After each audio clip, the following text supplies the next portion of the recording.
નમસ્કાર મિત્રો, અહીંયા એક જીપીએસસીમાં બહુ સરસ મજાનો પ્રશ્ન પૂછાયો કે રાજ્ય જાહેર સેવા આયોગના અધ્યક્ષ અને સભ્યોની નિમણૂક કોના દ્વારા કરવામાં આવે છે. હવે રાજ્ય જાહેર સેવા આયોગ એટલે આપણે એને સ્ટેટ પબ્લિક સર્વિસ કમિશન કહીએ છીએ, આપણે ગુજરાતની અંદર જેને જીપીએસસી કહીએ છીએ.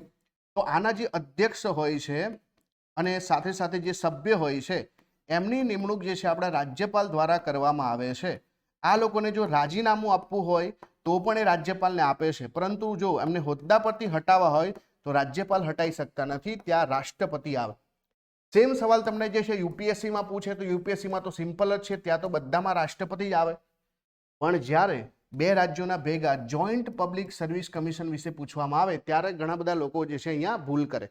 તો ધ્યાન આપજો, જોઈન્ટ પબ્લિક સર્વિસ કમિશનમાં જે છે નિમણૂક રાષ્ટ્રપતિ દ્વારા થાય, રાજીનામું પણ રાષ્ટ્રપતિને આપવામાં આવે અને હોદ્દો જે છે એના પરથી રિમૂવ કરવા હોય તો પણ રાષ્ટ્રપતિ જ કરે છે.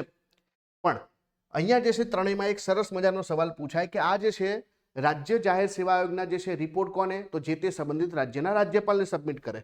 યુપીએસસી પોતાનો રિપોર્ટ કોને સબમિટ કરે, તો રાષ્ટ્રપતિને કરે.